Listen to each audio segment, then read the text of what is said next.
ਪਿਆਰੇ ਬੱਚਿਓ, ਸਤਿ ਸ੍ਰੀ ਅਕਾਲ।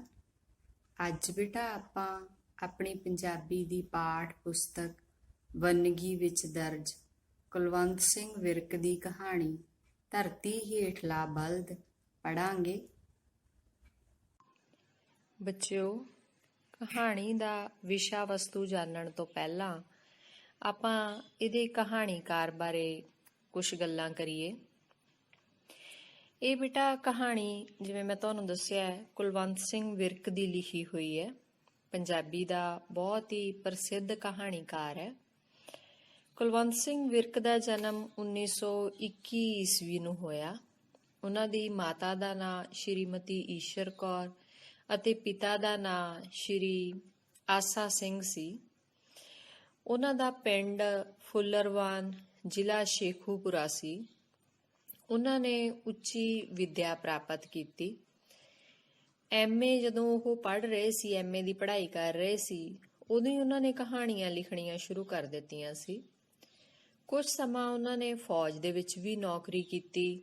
ਉੱਥੇ ਸ਼ਰਨਾਰਥੀ ਕੈਂਪਾਂ ਦੇ ਵਿੱਚ ਕੰਮ ਕੀਤਾ। ਇਸੇ ਕਾਰਨ ਉਹਨਾਂ ਦੀਆਂ ਬਹੁਤੀਆਂ ਕਹਾਣੀਆਂ ਦੀ ਪਿੱਠ ਭੂਮੀ ਹੈ ਜਿਹੜੀ, ਉਹ ਵੀ ਫੌਜੀ ਜੀਵਨ ਜਾਂ ਸ਼ਰਨਾਰਥੀਆਂ ਦੇ ਜੀਵਨ ਨਾਲ ਸੰਬੰਧਿਤ ਹੈ। ਉਹ ਬੇਟਾ ਅਜਿਹਾ ਵਿਅਕਤੀ ਸੀ ਜਿਸ ਨੇ ਅਨੇਕਾਂ ਕਹਾਣੀ ਸੰਗ੍ਰਹਿ ਪੰਜਾਬੀ ਸਾਹਿਤ ਨੂੰ ਦਿੱਤੇ, ਜਿਨ੍ਹਾਂ ਵਿੱਚੋਂ ਪ੍ਰਮੁੱਖ ਹੈ ਸ਼ਾਹ ਵੇਲਾ, ਧਰਤੀ ਤੇ ਆਕਾਸ਼, ਤੂੜੀ ਦੀ ਪੰਡ, ਦੁੱਧ ਦਾ ਛੱਪੜ, ਏਕਸ ਕੇ ਹੰਬਾਰਿਕ, ਗੋਲਾਂ, ਨਵੇਂ ਲੋਕ। ਉਹਨਾਂ ਦੀਆਂ ਕਹਾਣੀਆਂ ਦਾ ਵਿਸ਼ਾ ਵਸਤੂ ਪ੍ਰਮੁੱਖ ਤੌਰ ਤੇ ਦੇਸ਼ ਵੰਡ ਹੈ। ਇਸ ਕਹਾਣੀਕਾਰ ਨੂੰ ਨਿੱਕੀ ਕਹਾਣੀ ਦਾ ਵੱਡਾ ਕਹਾਣੀਕਾਰ ਜਾਂ ਵੱਡਾ ਲੇਖਕ ਕਰਕੇ ਸਾਹਿਤ ਜਗਤ ਦੇ ਵਿੱਚ ਅਸੀਂ ਜਾਣਦੇ ਹਾਂ। ਇਹਨਾਂ ਨੂੰ ਭਾਰਤੀ ਸਾਹਿਤ ਅਕਾਦਮੀ ਦਿੱਲੀ ਵੱਲੋਂ ਨਵੇਂ ਲੋਕ ਕਹਾਣੀ ਸੰਗ੍ਰਹਿ ਉੱਤੇ, ਪੰਜਾਬੀ ਸਾਹਿਤ ਅਕਾਦਮੀ ਲੁਧਿਆਣਾ ਵੱਲੋਂ ਕਰਤਾਰ ਸਿੰਘ ਧਾਲੀਵਾਲ ਅਵਾਰਡ ਪ੍ਰਾਪਤ ਹੋਇਆ ਸੀ। ਭਾਸ਼ਾ ਵਿਭਾਗ ਪਟਿਆਲਾ ਨੇ ਸ਼੍ਰੋਮਣੀ ਪੰਜਾਬੀ ਸਾਹਿਤਕਾਰ ਦਾ ਪੁਰਸਕਾਰ ਇਹਨਾਂ ਨੂੰ ਦਿੱਤਾ ਸੀ। ਤਾਂ ਇਸ ਤਰ੍ਹਾਂ ਬਹੁਤ ਸਾਰੇ ਇਨਾਮ ਸਨਮਾਨ ਹੈ ਜਿਹੜੇ ਉਹ ਇਹਨਾਂ ਨੂੰ ਪ੍ਰਾਪਤ ਹੋਏ। ਜਿਹੜੀ ਕਹਾਣੀ ਅੱਜ ਅਸੀਂ ਪੜ੍ਹਨੀ ਹੈ, ਇਹ ਟੈਲੀਵਿਜ਼ਨ ਦੇ ਉੱਤੇ ਵੀ ਰੂਪਾਂਤਰਨ ਕਰਕੇ ਦਿਖਾਈ ਗਈ ਹੈ ਤੇ ਤੁਹਾਡੀ ਇਸ ਪਾਠ ਪੁਸਤਕ ਦੇ ਵਿੱਚ ਇਹ ਕਹਾਣੀ ਧਰਤੀ ਹੇਠਲਾ ਬਲਦ ਸ਼ਾਮਿਲ ਕੀਤੀ ਗਈ ਹੈ। ਤਾਂ ਕੁਲਵੰਤ ਸਿੰਘ ਵਿਰਕ ਦੀਆਂ ਕਹਾਣੀਆਂ ਦੇ ਵਿੱਚ ਆਮ ਤੌਰ ਤੇ ਇਹ ਹੁੰਦਾ ਹੈ ਕਿ ਕਹਾਣੀ ਦਾ ਆਖਰੀ ਭਾਗ ਹੈ ਜਿਹੜਾ, ਉਸ ਦੇ ਵਿੱਚ ਕਹਾਣੀ ਦਾ ਸਿਰਲੇਖ ਛਿਪਿਆ ਹੁੰਦਾ। ਤਾਂ ਆਪਾਂ ਹੁਣ ਦੇਖਦੇ ਹਾਂ ਕਿ ਇਹ ਕਹਾਣੀ ਹੈ ਜਿਹੜੀ ਕੀ ਹੈ, ਇਹਦੇ ਵਿੱਚ ਕਹਾਣੀਕਾਰ ਨੇ ਕੀ ਕੁਝ ਦੱਸਣ ਦੀ ਕੋਸ਼ਿਸ਼ ਕੀਤੀ ਹੈ। ਤੁਸੀਂ ਇਹ ਧਿਆਨ ਨਾਲ ਸੁਣਨਾ। ਜਿਹੜਾ ਕਹਾਣੀ ਪਾਠ ਮੈਂ ਤੁਹਾਨੂੰ ਹੁਣ ਸੁਣਾ ਰਹੀ ਹਾਂ, ਅਸਲ ਦੇ ਵਿੱਚ ਇਹ ਇਸ ਕਹਾਣੀ ਦਾ ਸਾਰ ਹੈ ਜਿਹੜਾ ਕਿ ਤੁਹਾਨੂੰ ਪੇਪਰ ਦੇ ਵਿੱਚ ਪੁੱਛਿਆ ਜਾਣਾ ਹੈ। ਤਾਂ ਇਹ ਕਹਾਣੀ ਹੈ ਬੇਟਾ, ਉਹ ਦੋ ਦੋਸਤਾਂ ਦੀ ਹੈ। ਇੱਕ ਹੈ ਮਾਨ ਸਿੰਘ ਤੇ ਦੂਸਰਾ ਹੈ ਜਿਹੜਾ ਉਹ ਹੈ ਕਰਮ ਸਿੰਘ। ਦੋਨੇ ਫੌਜ ਦੇ ਵਿੱਚ ਨੌਕਰੀ ਕਰਦੇ ਹੈ। ਤਾਂ ਇੱਕ ਦਾ ਪਿੰਡ ਹੈ ਜਿਹੜਾ ਕਰਮ ਸਿੰਘ ਦਾ, ਉਹ ਅੰਮ੍ਰਿਤਸਰ ਹੈ, ਤੇ ਮਾਨ ਸਿੰਘ ਹੈ ਜਿਹੜਾ ਉਹ ਚੂਹੜਕਾਣੇ ਨਾਲ ਸੰਬੰਧ ਰੱਖਦਾ। ਦੋਨਾਂ ਦੇ ਪਿੰਡ ਅਲੱਗ-ਅਲੱਗ ਹੈ ਪਰ ਇੱਕ ਦੂਸਰੇ ਤੋਂ ਬਹੁਤ ਹੀ ਦੂਰ ਨਹੀਂ ਹੈਗੇ, ਨੇੜੇ ਹੀ ਹੈ। ਤਾਂ ਛੁੱਟੀ ਹੈ ਜਿਹੜੀ ਉਹ ਸਿਰਫ ਮਾਨ ਸਿੰਘ ਨੂੰ ਮਿਲਦੀ ਹੈ ਫੌਜ ਦੇ ਵਿੱਚੋਂ। ਕਰਮ ਸਿੰਘ ਹੈ ਜਿਹੜਾ, ਉਹ ਬਹੁਤ ਉਹਦੇ ਮਨ ਦੇ ਵਿੱਚ ਇੱਛਾ ਹੁੰਦੀ ਹੈ ਕਿ ਸਾਨੂੰ ਦੋਹਾਂ ਨੂੰ ਇਕੱਠਿਆਂ ਨੂੰ ਫੌਜ ਦੇ ਵਿੱਚੋਂ ਛੁੱਟੀ ਮਿਲੇ ਤਾਂ ਅਸੀਂ ਆਪਣੇ ਪਿੰਡ ਗੇੜਾ ਮਾਰ ਕੇ ਆਈਏ, ਪਰ ਉਹਨੂੰ ਛੁੱਟੀ ਨਹੀਂ ਮਿਲਦੀ। ਤਾਂ ਬੇਟਾ ਉਸਨੇ ਜਦੋਂ ਛੁੱਟੀ ਮਿਲਦੀ ਹੈ ਮਾਨ ਸਿੰਘ ਨੂੰ, ਤਾਂ ਉਹਨੂੰ ਕਿਹਾ ਹੁੰਦਾ ਕਿ ਹੁਣ ਤੂੰ ਜਦੋਂ ਜਾਏਂਗਾ ਆਪਣੇ ਘਰ ਤਾਂ ਆਉਂਦਾ ਹੋਇਆ ਮੇਰੇ ਘਰ ਵੀ ਜਾ ਕੇ ਆਈ, ਮੇਰੇ ਮਾਤਾ ਪਿਤਾ ਨੂੰ ਵੀ ਮਿਲ ਕੇ ਆਈ। ਜਦੋਂ ਉਹ ਤੈਨੂੰ ਮਿਲਣਗੇ ਤਾਂ ਅੱਧਾ ਕੁ ਤਾਂ ਉਹ ਮੈਨੂੰ ਹੀ ਮਿਲ ਲੈਣਗੇ, ਤੇ ਜਦੋਂ ਆ ਕੇ ਤੂੰ ਮੈਨੂੰ ਮਿਲੇਂਗਾ ਤੇ ਉਹਨਾਂ ਦੀਆਂ ਗੱਲਾਂ ਦੱਸੇਂਗਾ ਤਾਂ ਅੱਧਾ ਕੁ ਉਹਨਾਂ ਨੂੰ ਮੈਂ ਮਿਲ ਲਊਂਗਾ।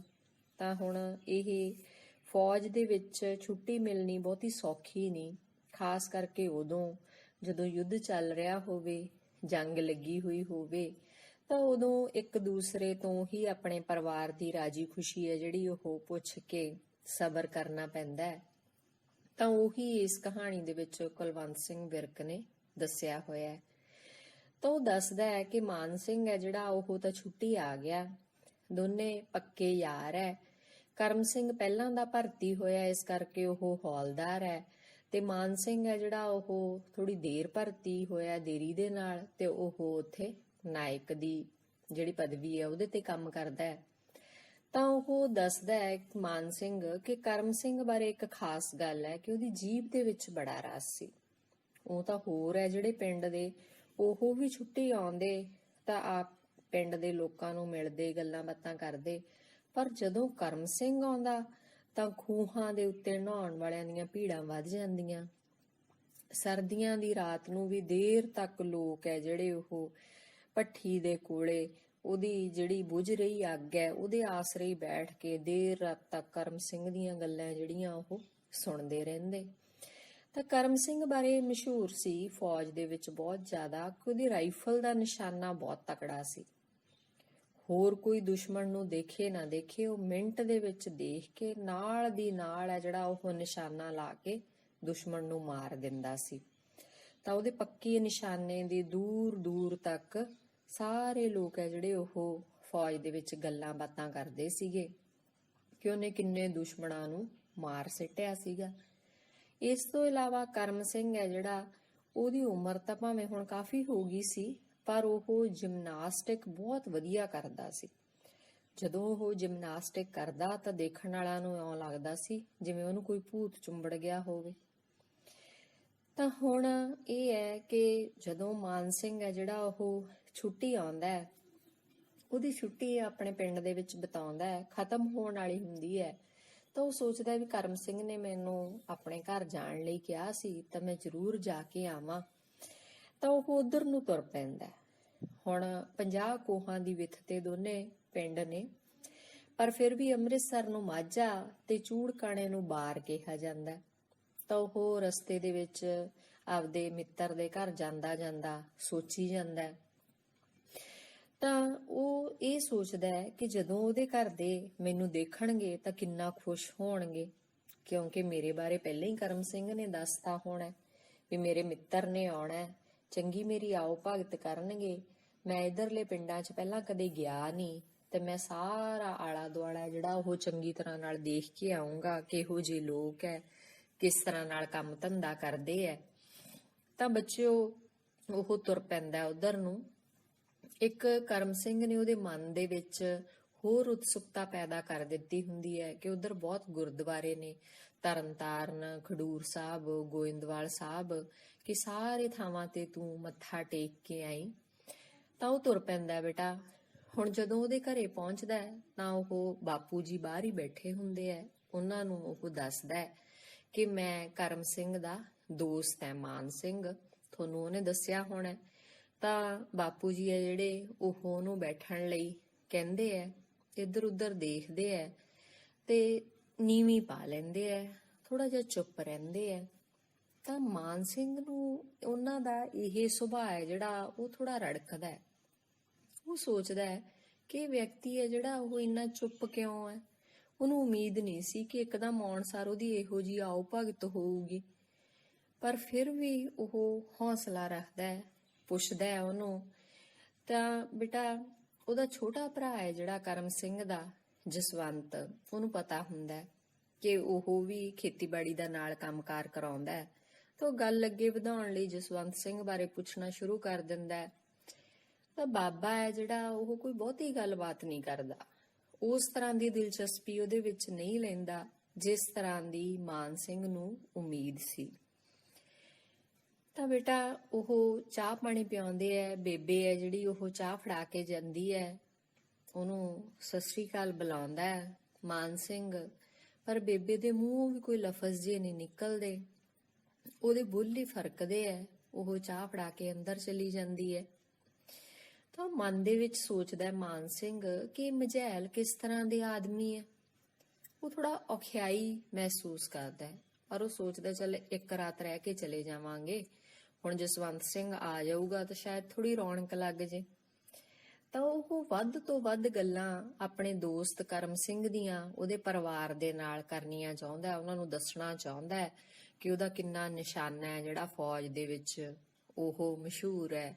ਉਹ ਚਾਹੁੰਦਾ ਹੈ ਕਿ ਉਹਦੇ ਤੋਂ ਵੱਧ ਗੱਲਾਂ ਪੁੱਛਣ, ਉਤਸੁਕਤਾ ਦਿਖਾਉਣ ਕਰਦੇ, ਤਾਂ ਉਹ ਫੌਜ ਦੀਆਂ ਆਪਣੀ ਯਾਰੀ ਦੀਆਂ ਉਥੋਂ ਦੇ ਬਾਰੇ ਸਾਰੀਆਂ ਗੱਲਾਂ ਜਿਹੜੀਆਂ ਉਹ ਖੁੱਲ੍ਹ ਕੇ ਬਿਆਨ ਕਰੇ। ਪਰ ਅਜਿਹਾ ਬੇਟਾ ਕੁਝ ਵੀ ਨਹੀਂ ਵਾਪਰਦਾ। ਨਾ ਤਾਂ ਜਸਵੰਤ ਸਿੰਘ, ਨਾ ਉਸਦਾ ਬਾਪੂ ਹੈ ਜਿਹੜਾ ਉਹ ਕੋਈ ਇਸ ਤਰ੍ਹਾਂ ਦੀ ਉਹਦੇ ਨਾਲ ਗੱਲਬਾਤ ਕਰਦੇ ਹੈ।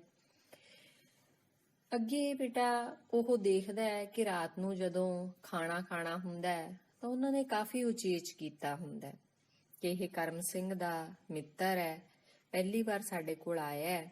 ਤਾਂ ਇਹ ਸਾਰਾ ਕੁਝ ਦੇਖ ਕੇ ਫਿਰ ਮਾਨ ਸਿੰਘ ਨੂੰ ਥੋੜਾ ਚੰਗਾ ਲੱਗਦਾ ਹੈ ਕਿ ਮੈਂ ਇੰਨਾ ਜਿਹੜਾ ਹੈ ਇਸ ਤਰ੍ਹਾਂ ਨਾਲ ਅਚਾਨਕ ਨਹੀਂ ਆ ਗਿਆ, ਇਹਨਾਂ ਦੇ ਮਨ ਦੇ ਵਿੱਚ ਮੇਰੇ ਪ੍ਰਤੀ ਥੋੜਾ ਬਹੁਤ ਤਾਂ ਪਿਆਰ ਜਾਂ ਆਦਰ ਸਤਿਕਾਰ ਹੈ।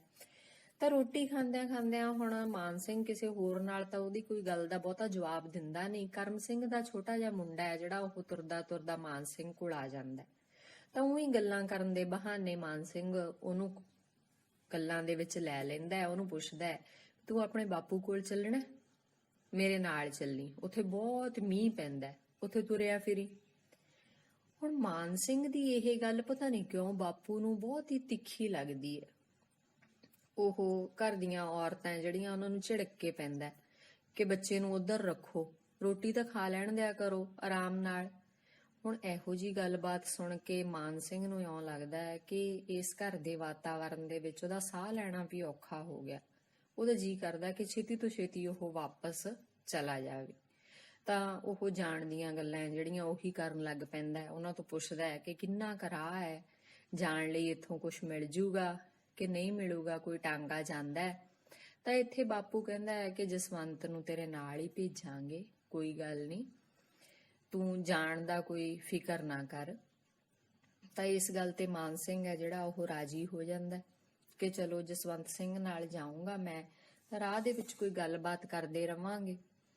ਪਰ ਬੇਟਾ ਜਦੋਂ ਉਹ ਜਾਂਦੇ ਆ ਦੋਨੇ ਜਾਣੇ, ਉਦੋਂ ਵੀ ਕੋਈ ਬਹੁਤੀ ਖੁੱਲ੍ਹ ਕੇ ਜਸਵੰਤ ਸਿੰਘ ਉਹਦੇ ਨਾਲ ਗੱਲ ਨਹੀਂ ਕਰਦਾ।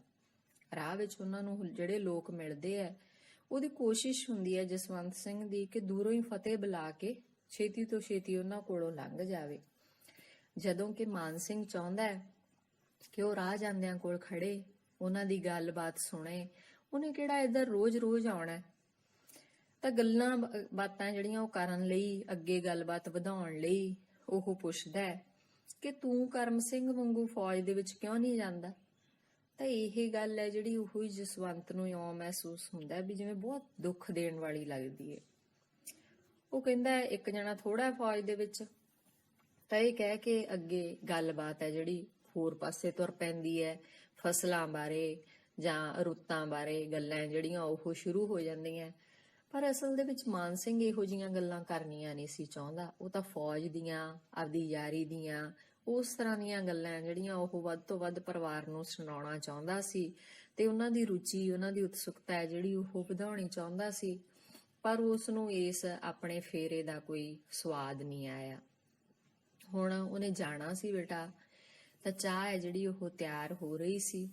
ਉਹ ਇਕੱਲਾ ਬੈਠਾ ਸੀ ਡਿਊਟੀ ਦੇ ਵਿੱਚ, ਕਿਉਂਕਿ ਪਹਿਲਾਂ ਤਾਂ ਉਹ ਤਰਨਤਾਰਨ ਜਾ ਕੇ ਆਇਆ ਜਸਵੰਤ ਦੇ ਨਾਲ, ਗੁਰਦੁਆਰੇ ਮੱਥਾ ਟੇਕ ਕੇ। ਹੁਣ ਉਹਨੇ ਆਪਦੇ ਪਿੰਡ ਵਾਪਸ ਜਾਣਾ ਸੀ।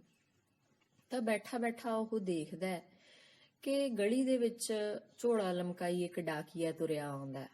ਪਹਿਲਾਂ ਤਾਂ ਉਹਨੂੰ ਲੱਗਿਆ ਉਹ ਅੱਗੇ ਹੀ ਲੰਘੂਗਾ, ਪਰ ਉਹ ਇਸ ਘਰ ਵੱਲ ਹੀ ਮੁੜਿਆ ਆਉਂਦਾ। ਤਾਂ ਉਹਨੂੰ ਪੁੱਛਦਾ ਕਿ ਕੀ ਲਿਆਏ ਹੋ? ਤਾਂ ਉਹ ਕਹਿੰਦਾ ਲਿਆਉਣਾ ਕੀ ਹੈ, ਆ ਪੈਨਸ਼ਨ ਆਈ ਹੈ ਵਿਚਾਰੇ ਕਰਮ ਸਿੰਘ ਦੀ।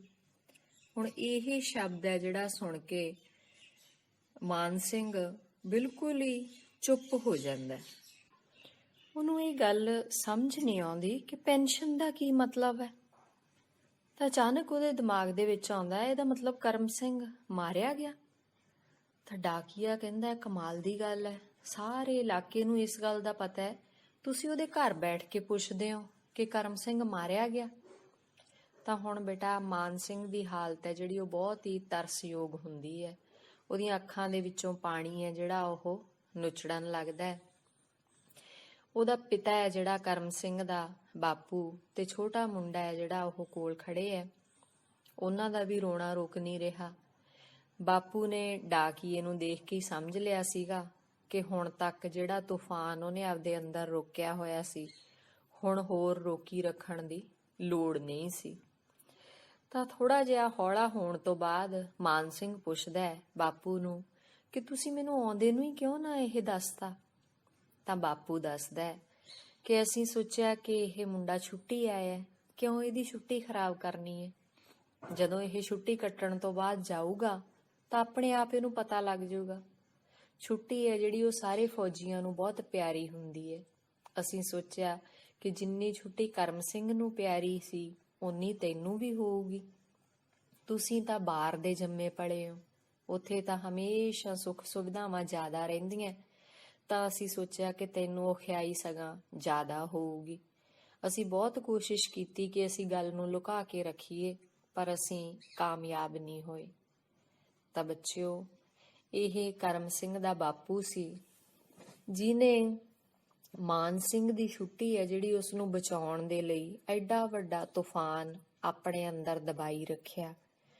ਪੂਰੇ ਯਤਨ ਕੀਤੇ ਕਿ ਆਪਣੇ ਜਵਾਨ ਬੱਚੇ ਦੀ ਮੌਤ ਬਾਰੇ ਉਸ ਦੇ ਮਿੱਤਰ ਨੂੰ ਨਾ ਪਤਾ ਲੱਗ ਸਕੇ, ਤਾਂ ਜੋ ਉਹਦੀ ਛੁੱਟੀ ਖਰਾਬ ਨਾ ਹੋਵੇ, ਉਹ ਦੁਖੀ ਨਾ ਹੋਵੇ, ਤਾਂ ਉਹ ਇਸੇ ਤਰ੍ਹਾਂ ਹੀ ਹੱਸਦਾ ਹੱਸਦਾ ਹੀ ਆਪਦੀ ਦੁਬਾਰਾ ਨੌਕਰੀ ਤੇ ਚਲਾ ਜਾਵੇ। ਉੱਥੇ ਜਾ ਕੇ ਉਹਨੂੰ ਪਤਾ ਲੱਗ ਹੀ ਜਾਣਾ। ਤਾਂ ਬੱਚਿਓ, ਹੁਣ ਮਾਨ ਸਿੰਘ ਹੈ ਜਿਹੜਾ ਉਹ ਮੁੜਦਾ ਹੋਇਆ ਸੋਚਦਾ ਹੈ ਕਿ ਇਹ ਮਾਝੇ ਦੇ ਆਸੇ-ਪਾਸੇ ਉਹ ਦੇਖਦਾ ਵੀ ਇਹ ਮਾਝੇ ਦੇ ਪਿੰਡ ਹੈ, ਮਾਝੇ ਇਲਾਕੇ ਦੇ, ਜਿੱਥੋਂ ਦਾ ਇਹ ਬਾਬਾ ਹੈ ਜਿਹੜਾ ਉਹ ਜੰਮਪਲ ਸੀ। ਤਾਂ ਇਹ ਇੱਥੇ ਥਾਂ-ਥਾਂ ਤੇ ਮੜੀਆਂ ਤੇ ਸਮਾਧਾਂ ਬਣੀਆਂ ਹੋਈਆਂ ਇਸ ਇਲਾਕੇ ਦੇ ਵਿੱਚ, ਜਿਹੜੀਆਂ ਉਹ ਸੋਚਦਾ ਹੈ ਕਿ ਜਿਹੜੇ ਧਾਵਾ ਕਰਨ ਵਾਲੇ ਸੀਗੇ ਲੋਕ, ਉਹਨਾਂ ਨਾਲ ਜੱਦੋ-ਜਹਿਦ ਕੀਤੀ, ਜਿਹੜੇ ਲੋਕਾਂ ਨੇ ਲੜੇ ਮਰੇ, ਜਿਹੜੇ ਲੋਕ, ਉਹਨਾਂ ਦੀ ਬਹਾਦਰੀ ਬਾਰੇ ਦੱਸਦੀਆਂ ਇਹ ਮੜੀਆਂ ਤੇ ਸਮਾਧਾਂ। ਤਾਂ ਇਹ ਜਿਹੜੇ ਵਿਅਕਤੀ ਹੈ ਉਹ ਇਸ ਬਾਬੇ ਵਰਗੇ ਹੀ ਸੀਗੇ, ਜਾਂ ਇੱਥੋਂ ਦੇ ਮਝੈਲ ਹੈ ਜਿਹੜੇ ਉਹ ਇੰਨੀ ਸਹਿਣ ਸ਼ਕਤੀ ਵਾਲੇ ਵਿਅਕਤੀ ਹੁੰਦੇ ਹੈ, ਜਿਹੜੇ ਦੂਜਿਆਂ ਨੂੰ ਤਾਂ ਹੌਲਾ ਰੱਖਦੇ ਹੈ ਪਰ ਆਪ ਇੰਨਾ ਭਾਰ ਹੈ ਜਿਹੜਾ ਉਹ ਚੁੱਕੀ ਰੱਖਦੇ ਹੈ। ਆਪਣੇ ਜਵਾਨ ਬੱਚੇ ਦੀ ਮੌਤ ਹੈ ਜਿਹੜੀ, ਉਹਦਾ ਦੁੱਖ ਆਪਣੇ ਆਪ ਤੱਕ ਰੱਖਣਾ, ਕਿਸੇ ਨੂੰ ਕੋਲ ਬੈਠੇ ਨੂੰ 1 ਦਿਨ ਜਾਂ 2 ਦਿਨ ਤੱਕ ਉਹਦੀ ਹਵਾ ਤੱਕ ਨਾ ਲੱਗਣ ਦੇਣੀ, ਤਾਂ ਇਹ ਸਾਰੀ ਸਹਿਣ ਸ਼ਕਤੀ ਇੰਨੀ ਜ਼ਿਆਦਾ ਕਿਸੇ ਸਧਾਰਨ ਵਿਅਕਤੀ ਦੇ ਵਿੱਚ ਨਹੀਂ ਹੋ ਸਕਦੀ। ਤਾਂ ਹੁਣ ਜਾਂਦਾ ਹੋਇਆ ਮਾਨ ਸਿੰਘ ਹੈ ਜਿਹੜਾ ਉਹ ਸੋਚਦਾ ਹੈ ਕਿ ਮੈਂ ਸੁਣਿਆ ਹੋਇਆ ਸੀ ਕਿ ਧਰਤੀ ਹੈ ਜਿਹੜੀ ਉਹਦੇ ਹੇਠਾਂ ਇੱਕ ਬਲਦ ਹੈ, ਉਸ ਬਲਦ ਨੇ ਸਾਰੀ ਧਰਤੀ ਨੂੰ ਸਿੰਗਾਂ ਤੇ ਚੱਕਿਆ ਹੋਇਆ ਹੈ। ਉਹਦੇ ਇੱਕ ਸਿੰਗ ਤੇ ਧਰਤੀ ਹੈ, ਤਾਂ ਉਹ ਕਦੇ ਉਹ ਦੂਜੇ ਸਿੰਗ ਤੇ ਕਰ ਲੈਂਦਾ, ਥੱਕ ਜਾਂਦਾ, ਤਾਂ ਫੇਰ ਉਹ ਦੂਜੇ ਸਿੰਗ ਤੇ ਕਰ ਲੈਂਦਾ। ਭਾਵੇਂ ਮਿਥਿਹਾਸਿਕ ਕਥਾ ਹੈ, ਪਰ ਬਾਬੇ ਨੂੰ ਦੇਖ ਕੇ ਮਾਨ ਸਿੰਘ ਨੂੰ ਇਹ ਕਥਾ ਯਾਦ ਆਉਂਦੀ ਹੈ। ਉਹਨੂੰ ਲੱਗਦਾ ਹੈ ਕਿ ਕਰਮ ਸਿੰਘ ਦਾ ਪਿਤਾ ਹੈ ਜਿਹੜਾ, ਇਹ ਵੀ ਉਸ ਬਲਦ ਵਰਗਾ, ਉਸ ਧੌਲ ਵਰਗਾ ਹੀ ਹੈ ਜਿਹੜਾ ਭਾਰ ਦੇ ਥੱਲੇ ਦੱਬਿਆ ਹੋਇਆ ਹੈ, ਤੇ ਦੱਬੇ ਹੋਣ ਤੋਂ ਬਾਅਦ ਉਹ ਲੋਕਾਂ ਤੇ ਇਹ ਭਾਰ ਹੈ ਜਿਹੜਾ ਉਹ ਪਾਉਣਾ ਨਹੀਂ ਚਾਹੁੰਦਾ, ਸਗੋਂ ਚਾਹੁੰਦਾ ਹੈ ਕਿ ਸਾਰੇ ਹੈ ਜਿਹੜੇ ਉਹ ਖੁਸ਼ ਰਹਿਣ। ਤਾਂ ਉਹ ਆਪਣੇ ਆਪ ਹੀ ਆਪਣੀ ਸਹਿਣ ਸ਼ਕਤੀ ਦੇ ਨਾਲ ਹੀ ਇਹ ਸਾਰਾ ਭਾਰ ਚੱਕਣ ਦੇ ਸਮਰੱਥ ਹੈ। ਤਾਂ ਇਹ ਕਹਾਣੀ ਸੀ ਬੇਟਾ ਧਰਤੀ ਹੇਠਲਾ ਬਲਦ। ਤਾਂ ਮੈਂ ਤੁਹਾਨੂੰ ਦੱਸਿਆ ਸੀ ਕਿ ਕੁਲਵੰਤ ਸਿੰਘ ਵਿਰਕ ਦੀਆਂ ਕਹਾਣੀਆਂ ਦੀ ਖੂਬਸੂਰਤੀ ਇਸ ਗੱਲ ਦੇ ਵਿੱਚ ਹੀ ਹੈ ਕਿ ਉਸ ਦੀਆਂ ਕਹਾਣੀਆਂ ਦਾ ਸਿਰਲੇਖ ਹੈ ਜਿਹੜਾ ਕਹਾਣੀ ਦੇ ਜਮਾਂ ਅਖੀਰ ਦੇ ਵਿੱਚ ਲੁਕਿਆ ਹੋਇਆ ਹੁੰਦਾ ਤੇ ਇੱਕਦਮ ਹੀ ਉਹ ਪਾਠਕ ਦੇ ਸਾਹਮਣੇ ਆਉਂਦਾ ਹੈ। ਤਾਂ ਇਸ ਕਹਾਣੀ ਦੇ ਵਿੱਚ ਵੀ ਧਰਤੀ ਹੇਠਲਾ ਬਲਦ ਹੈ ਜਿਹੜਾ, ਸਾਰੀ ਕਹਾਣੀ ਦੇ ਵਿੱਚ ਤਾਂ ਸਾਨੂੰ ਪਤਾ ਨਹੀਂ ਲੱਗਦਾ ਕਿ ਬਾਬੇ ਦਾ ਸੁਭਾਅ ਹੈ ਜਿਹੜਾ ਉਹ ਇਸ ਤਰ੍ਹਾਂ ਦਾ ਕਿਉਂ ਹੈ। ਮਾਨ ਸਿੰਘ ਨੂੰ ਉਹ ਉਮੀਦ ਤੋਂ ਜ਼ਿਆਦਾ ਰੁੱਖਾ ਲੱਗਦਾ ਹੈ, ਉਹਨੂੰ ਇਉਂ ਲੱਗਦਾ ਹੈ ਕਿ ਕਿਹੋ ਜਿਹੇ ਲੋਕ ਹੈ। ਕਹਾਣੀ ਦੇ ਅਖੀਰ ਤੇ ਜਦੋਂ ਉਹਦੇ ਸਾਹਮਣੇ ਸੱਚਾਈ ਆਉਂਦੀ ਹੈ ਤਾਂ ਉਹਦੇ ਮਨ ਦੇ ਵਿੱਚ ਬਾਬੇ ਪ੍ਰਤੀ ਸ਼ਰਧਾ ਹੈ ਜਿਹੜੀ ਉਹ ਬਹੁਤ ਜ਼ਿਆਦਾ ਵੱਧ ਜਾਂਦੀ ਹੈ। ਤਾਂ ਉਹਨੂੰ ਇਉਂ ਲੱਗਦਾ ਹੈ ਕਿ ਇਹੀ ਵਿਅਕਤੀ ਹੈ ਜਿਹੜਾ ਉਹ ਧਰਤੀ ਦੇ ਹੇਠਾਂ ਜਿਹੜਾ ਬਲਦ ਹੈ ਉਹਦੇ ਵਰਗਾ ਸਹਿਣਸ਼ੀਲ ਹੈ। ਤਾਂ ਇਹ ਕੁਲਵੰਤ ਸਿੰਘ ਵਿਰਕ ਦੀ ਕਹਾਣੀ ਸੀ ਬੱਚਿਓ। ਉਸ ਤੋਂ ਬਾਅਦ ਇਸ ਕਹਾਣੀ ਦਾ ਅਭਿਆਸ ਹੈ। ਪਹਿਲਾ ਪ੍ਰਸ਼ਨ ਹੈ, ਧਰਤੀ ਹੇਠਲਾ ਬਲਦ ਕਹਾਣੀ ਦਾ ਸਾਰ ਆਪਣੇ ਸ਼ਬਦਾਂ ਵਿੱਚ ਲਿਖੋ। ਤਾਂ ਇਹ ਮੈਂ ਜਿਵੇਂ ਤੁਹਾਨੂੰ ਦੱਸਿਆ ਸੀ ਕਿ ਸਾਰੀ ਕਹਾਣੀ ਜੋ ਮੈਂ ਤੁਹਾਨੂੰ ਸੁਣਾਈ ਹੈ, ਤੁਸੀਂ ਇਹਨੂੰ ਸੁਣਨ ਤੋਂ ਬਾਅਦ ਆਪਣੇ ਸ਼ਬਦਾਂ ਦੇ ਵਿੱਚ ਲਿਖੋਗੇ ਤਾਂ ਇਹੀ ਇਸ ਕਹਾਣੀ ਦਾ ਸਾਰ ਹੈ। ਦੂਸਰਾ ਪ੍ਰਸ਼ਨ ਹੈ, ਕਰਮ ਸਿੰਘ ਦਾ ਸੁਭਾਅ ਕਿਹੋ ਜਿਹਾ ਸੀ? ਤਾਂ ਕਰਮ ਸਿੰਘ ਦਾ ਸੁਭਾਅ ਬਹੁਤ ਹੀ ਵਧੀਆ ਸੀ। ਉਸ ਦੇ ਵਿੱਚ ਜੀਭ ਰਸ ਬਹੁਤ ਸੀ, ਭਾਵ ਉਹਦਾ ਜਿਹੜਾ ਬੋਲਚਾਲ ਹੈ ਉਹ ਬਹੁਤ ਹੀ ਵਧੀਆ ਸੀ, ਬਹੁਤ ਮਿੱਠ ਬੋਲੜਾ ਸੀ। ਜਦੋਂ ਵੀ ਛੁੱਟੀ ਆਉਂਦਾ ਪਿੰਡ ਦੇ ਵਿੱਚ ਆਸੇ-ਪਾਸੇ ਉਹਦੇ ਰੌਣਕਾਂ ਵਧੀਆਂ ਰਹਿੰਦੀਆਂ। ਨਹਾਉਣ ਲਈ ਜਿਹੜੇ ਖੂਹ ਤੇ ਜਾਂਦਾ ਉੱਥੇ ਵੀ ਗਿਣਤੀ ਵੱਧ ਜਾਂਦੀ। ਦੇਰ ਤੱਕ ਰਾਤ ਤੱਕ ਲੋਕ ਹੈ ਜਿਹੜੇ ਉਹਦੇ ਤੋਂ ਗੱਲਾਂ ਸੁਣਨ ਦੇ ਲਈ ਉਹਦੇ ਆਲੇ ਦੁਆਲੇ ਸਰਦੀਆਂ ਦੀ ਰਾਤ ਨੂੰ ਵੀ ਇਕੱਠੇ ਹੋ ਕੇ ਬੈਠੇ ਰਹਿੰਦੇ। ਅਗਲਾ ਪ੍ਰਸ਼ਨ ਹੈ, ਕਰਮ ਸਿੰਘ ਦੇ ਘਰਦਿਆਂ ਨੇ ਮਾਨ ਸਿੰਘ ਦੀ ਛੁੱਟੀ ਖਰਾਬ ਹੋਣ ਤੋਂ ਬਚਾਉਣ ਲਈ ਉਸ ਨਾਲ ਕਿਹੋ ਜਿਹਾ ਵਿਹਾਰ ਕੀਤਾ? ਤਾਂ ਕਰਮ ਸਿੰਘ ਦੇ ਘਰਦਿਆਂ ਨੇ ਪੂਰੀ ਕੋਸ਼ਿਸ਼ ਕੀਤੀ ਕਿ ਮਾਨ ਸਿੰਘ ਦੀ ਛੁੱਟੀ ਹੈ ਜਿਹੜੀ ਉਹ ਖਰਾਬ ਨਾ ਹੋਵੇ। ਉਹਨਾਂ ਨੇ ਆਪਣੇ ਪੁੱਤਰ ਦੀ ਮੌਤ ਦੀ ਖਬਰ ਹੈ ਜਿਹੜੀ ਉਹ ਮਾਨ ਸਿੰਘ ਤੋਂ ਲੁਕਾ ਕੇ ਰੱਖੀ ਤਾਂ ਜੋ ਮਾਨ ਸਿੰਘ ਦੁਖੀ ਨਾ ਹੋਵੇ। ਇਸੇ ਤਰ੍ਹਾਂ ਖੁਸ਼ੀ-ਖੁਸ਼ੀ ਆਪਣੀਆਂ ਛੁੱਟੀਆਂ ਕੱਟ ਕੇ ਉਹ ਵਾਪਸ ਆਪਣੀ ਨੌਕਰੀ ਦੇ ਉੱਤੇ ਚਲਾ ਜਾਵੇ। ਅੱਗੇ ਬੇਟਾ, ਕਰਮ ਸਿੰਘ ਦੇ ਬਾਪੂ ਨੇ ਮਾਨ ਸਿੰਘ ਤੋਂ ਕਿਹੜੀ ਗੱਲ ਛੁਪਾਈ ਤੇ ਕਿਉਂ? ਤਾਂ ਉਹਨਾਂ ਨੇ ਇਹੀ ਗੱਲ ਛੁਪਾਈ ਸੀ ਕਿ ਕਰਮ ਸਿੰਘ ਦੀ ਜੰਗ ਦੇ ਵਿੱਚ ਮੌਤ ਹੋ ਚੁੱਕੀ ਹੈ। ਇਹ ਛੁਪਾਈ ਇਸ ਗੱਲ ਲਈ ਸੀ ਕਿ ਕਰਮ ਸਿੰਘ ਦਾ ਮਿੱਤਰ ਹੈ ਜਿਹੜਾ ਉਹ ਮਾਨ ਸਿੰਘ, ਉਹਨੂੰ ਇਸ ਗੱਲ ਦਾ ਪਤਾ ਨਹੀਂ ਸੀ। ਉਹ ਤਾਂ ਆਪਣੀ ਛੁੱਟੀ ਕੱਟਣ ਆਇਆ ਸੀ। ਤਾਂ ਕਰਮ ਸਿੰਘ ਦੇ ਘਰ ਦੇ ਸੋਚਦੇ ਆ ਕਿ ਇਹਨੂੰ ਵੀ ਛੁੱਟੀ ਉਨੀ ਪਿਆਰੀ ਹੋਊਗੀ ਜਿੰਨੀ ਉਸਦੇ ਬੱਚੇ ਨੂੰ ਕਰਮ ਸਿੰਘ ਨੂੰ ਹੁੰਦੀ ਸੀ। ਤਾਂ ਉਹ ਨਹੀਂ ਸੀ ਚਾਹੁੰਦੇ ਕਿ ਉਹਦੀ ਛੁੱਟੀ ਖਰਾਬ ਹੋਵੇ, ਇਸ ਲਈ ਉਹਨਾਂ ਨੇ ਇਹ ਗੱਲ ਛੁਪਾਈ ਸੀ। ਮਾਨ ਸਿੰਘ ਆਪਣੇ ਮਿੱਤਰ ਕਰਮ ਸਿੰਘ ਦੀਆਂ ਰੱਜ ਕੇ ਗੱਲਾਂ ਕਰਨੀਆਂ ਕਿਉਂ ਚਾਹੁੰਦਾ ਸੀ? ਕਿਉਂਕਿ ਕਰਮ ਸਿੰਘ ਨੇ ਬਹੁਤ ਜ਼ੋਰ ਦੇ ਕੇ ਉਹਨੂੰ ਕਿਹਾ ਸੀ ਕਿ ਉਹ ਉਹਦੇ ਘਰਦਿਆਂ ਨੂੰ ਮਿਲ ਕੇ ਆਵੇ, ਉਹਨਾਂ ਨੂੰ ਉਹਦੀਆਂ ਗੱਲਾਂ ਬਾਤਾਂ ਸੁਣਾਵੇ। ਤਾਂ ਅੱਧਾ ਕੁ ਤਾਂ ਉਹ ਉੱਥੇ ਕਰਮ ਸਿੰਘ ਨਾਲ ਮਿਲਿਆ, ਉਹਨਾਂ ਨੂੰ ਮਹਿਸੂਸ ਹੋਊਗਾ ਕਿ ਅਸੀਂ ਕਰਮ ਸਿੰਘ ਨੂੰ ਮਿਲ ਲਿਆ। ਗਾਂ ਉਹਨਾਂ ਦੀਆਂ ਗੱਲਾਂ ਜਦੋਂ ਉਹ ਸੁਣੂਗਾ ਫੌਜ ਦੇ ਵਿੱਚ ਮਾਨ ਸਿੰਘ ਕੋਲੋਂ, ਤਾਂ ਉਹਨੂੰ ਮਹਿਸੂਸ ਹੋਊਗਾ ਕਿ ਉਹ ਅੱਧਾ ਕੁ ਆਪਣੇ ਘਰਦਿਆਂ ਨੂੰ ਮਿਲ ਲਿਆ। ਇਸ ਕਰਕੇ ਉਹ ਆਪਣੇ ਮਿੱਤਰ ਕਰਮ ਸਿੰਘ ਦੀਆਂ ਰੱਜ ਕੇ ਗੱਲਾਂ ਕਰਨੀਆਂ ਚਾਹੁੰਦਾ ਸੀ ਤਾਂ ਜੋ ਅੱਗੇ ਜਾ ਕੇ ਉਹ ਆਪਣੇ ਮਿੱਤਰ ਨੂੰ ਸੁਣਾ ਸਕੇ। ਆ ਫੜ ਲੈ ਮੁੰਡੇ ਨੂੰ ਉਧਰ ਰੱਖ, ਰੋਟੀ ਤਾਂ ਖਾ ਲੈਣ ਦਿਆ ਕਰੋ ਆਰਾਮ ਨਾਲ। ਕਰਮ ਸਿੰਘ ਦੇ ਬਾਪੂ ਨੇ ਇਹ ਸ਼ਬਦ ਕਿਉਂ ਕਹੇ? ਹੁਣ ਕਹਾਣੀ ਦੇ ਵਿੱਚ ਮਾਨ ਸਿੰਘ ਹੈ ਜਿਹੜਾ, ਜਿਵੇਂ ਉਹਨੂੰ ਉਮੀਦ ਸੀ, ਉਸ ਦੀ ਉਮੀਦ ਦੇ ਅਨੁਸਾਰ ਖੁੱਲ ਕੇ ਉਹਦੇ ਨਾਲ ਕਰਮ ਸਿੰਘ ਦੇ ਪਰਿਵਾਰ ਦੇ ਜੀ ਹੈ ਜਿਹੜੇ ਉਹ ਗੱਲਬਾਤ ਨਹੀਂ ਕਰਦੇ। ਤਾਂ ਉਹਦਾ ਛੋਟਾ ਜਿਹਾ ਮੁੰਡਾ ਖੇਡਦਾ ਫਿਰਦਾ ਹੁੰਦਾ ਹੈ, ਉਹ ਉਹਨੂੰ ਬੁਲਾ ਕੇ ਉਹਦੇ ਨਾਲ ਹੀ ਗੱਲਾਂ ਬਾਤਾਂ ਕਰਨ ਲੱਗ ਜਾਂਦਾ। ਰੋਟੀ ਖਾਂਦਿਆਂ ਖਾਂਦਿਆਂ ਉਹਨੂੰ ਕਹਿੰਦਾ ਹੈ ਕਿ ਚੱਲ ਤੈਨੂੰ ਮੈਂ ਤੇਰੇ ਪਿਤਾ ਕੋਲ ਲੈ ਚੱਲਦਾ, ਉੱਥੇ ਸਾਰਾ ਦਿਨ ਮੀਂਹ ਪੈਂਦਾ ਰਹਿੰਦਾ, ਤੂੰ ਉੱਥੇ ਪਾਣੀ 'ਚ ਖੇਡਦਾ ਫਿਰਦਾ ਰਿਹਾ ਕਰੀ। ਤਾਂ ਇਹ ਗੱਲ ਹੈ ਜਿਹੜੀ ਉਹ ਬਾਪੂ ਨੂੰ ਬਹੁਤ ਹੀ ਤਿੱਖੀ ਲੱਗਦੀ ਹੈ, ਕਿਉਂਕਿ ਬਾਪੂ ਦਾ ਪੁੱਤਰ ਹੈ ਜਿਹੜਾ ਕਰਮ ਸਿੰਘ, ਉਹਦੀ ਮੌਤ ਹੋ ਚੁੱਕੀ ਹੈ ਤੇ ਉਹਦੇ ਲਈ ਇਹ ਸੁਣਨਾ ਕੋਈ ਬਹੁਤਾ ਸੁਖਦਾਈ ਨਹੀਂ ਕਿ ਉਹਦਾ ਗਾਂ ਬੱਚਾ ਹੈ ਜਿਹੜਾ ਉਹ ਵੀ ਆਪਣੇ ਪਿਤਾ ਕੋਲ ਚਲਿਆ ਜਾਵੇ। ਪਰ ਮਾਨ ਸਿੰਘ ਨੂੰ ਇਸ ਗੱਲ ਦਾ ਪਤਾ ਨਹੀਂ, ਇਸ ਕਰਕੇ ਉਹ ਇਹ ਸ਼ਬਦ ਹੈ ਜਿਹੜੇ ਉਹ ਘਰ ਦੀਆਂ ਔਰਤਾਂ ਨੂੰ ਕਹਿੰਦਾ ਹੈ, ਆਪਣੀ ਪਤਨੀ ਨੂੰ ਜਾਂ ਆਪਣੀ ਨੂੰਹ ਨੂੰ। ਬਹੁਤ ਇਹ ਰੁੱਖੇ ਸ਼ਬਦ ਹੈ ਜਿਹੜੇ ਰੁੱਖੇ ਸ਼ਬਦਾਂ ਦੇ ਨਾਲ ਉਹਨਾਂ ਨੂੰ ਕਹਿੰਦਾ ਹੈ ਕਿ ਮੁੰਡੇ ਨੂੰ ਉਧਰ ਰੱਖੋ, ਰੋਟੀ ਤਾਂ ਖਾ ਲੈਣ ਦਿਆ ਕਰੋ ਆਰਾਮ ਨਾਲ। ਅਗਲਾ ਪ੍ਰਸ਼ਨ ਹੈ ਬੇਟਾ, ਡਾਕੀਏ ਨੂੰ ਦੇਖ ਕੇ ਕਰਮ ਸਿੰਘ ਦੇ ਬਾਪੂ ਦੇ ਮਨ ਵਿੱਚ ਕੀ ਵਿਚਾਰ ਆਏ? ਹੁਣ ਡਾਕੀਏ ਨੂੰ ਦੇਖ ਕੇ ਕਰਮ ਸਿੰਘ ਦਾ ਬਾਪੂ ਹੈ ਜਿਹੜਾ ਉਹ ਸੋਚਦਾ ਹੈ ਕਿ ਮੈਂ 2 ਦਿਨਾਂ ਤੋਂ ਇੰਨਾ ਜ਼ਿਆਦਾ ਔਖਾ ਹੋ ਰਿਹਾ ਸੀ, ਉਹ ਕਿਸੇ ਅਰਥ ਨਾ ਲੱਗਿਆ। ਤਾਂ ਇਹ ਮਾਨ ਸਿੰਘ ਨੂੰ ਹੁਣ ਪਤਾ ਲੱਗ ਗਿਆ ਕਿ ਕਰਮ ਸਿੰਘ ਹੈ ਜਿਹੜਾ ਉਸ ਦੀ ਮੌਤ ਹੋ ਚੁੱਕੀ, ਪਰ ਉਹ ਚਾਹੁੰਦਾ ਨਹੀਂ ਸੀ ਕਿ ਉਹਨੂੰ ਪਤਾ ਲੱਗੇ ਤਾਂ ਜੋ ਉਸ ਦੀ ਛੁੱਟੀ ਖਰਾਬ ਨਾ ਹੋਵੇ, ਪਰ ਹੁਣ ਉਹਦੇ ਕੋਲ ਕੋਈ ਹੱਲ ਨਹੀਂ ਸੀ। ਮਾਨ ਸਿੰਘ ਨੇ ਕਰਮ ਸਿੰਘ ਦੇ ਬਾਪੂ ਨੂੰ ਧਰਤੀ ਹੇਠਲਾ ਬਲਦ ਕਿਉਂ ਕਿਹਾ?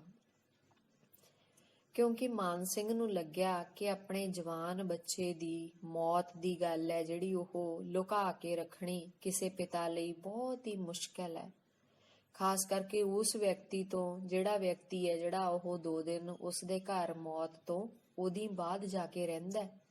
ਤਾਂ ਇਸ ਕਰਕੇ ਮਾਨ ਸਿੰਘ ਹੈ ਜਿਹੜਾ ਉਹ ਕਰਮ ਸਿੰਘ ਦੇ ਬਾਪੂ ਨੂੰ ਧਰਤੀ ਹੇਠਲਾ ਬਲਦ ਕਹਿੰਦਾ ਹੈ, ਜਿਹੜਾ ਇੰਨਾ ਜ਼ਿਆਦਾ ਸਹਿਣਸ਼ੀਲ ਹੈ ਕਿ ਉਹ ਕਿਸੇ ਦੀ ਖੁਸ਼ੀ ਹੈ ਜਿਹੜੀ ਉਹ ਖਰਾਬ ਨਾ ਹੋਵੇ, ਇਸ ਲਈ ਐਡਾ ਵੱਡਾ ਦੁੱਖ ਹੈ ਜਿਹੜਾ ਉਹ ਆਪਣੇ ਆਪ ਦੇ ਅੰਦਰ ਹੀ ਸਮਾ ਕੇ ਰੱਖਦਾ ਹੈ ਤੇ ਉਹਨੂੰ ਇਹ ਦੁੱਖ ਹੈ ਜਿਹੜਾ ਉਹ ਪਤਾ ਹੀ ਨਹੀਂ ਲੱਗਣ ਦਿੰਦਾ। ਤਾਂ ਇਹ ਆਪਣੀ ਕਹਾਣੀ ਸੀ ਬੇਟਾ, ਧਰਤੀ ਹੇਠਲਾ ਬਲਦ। ਧੰਨਵਾਦ।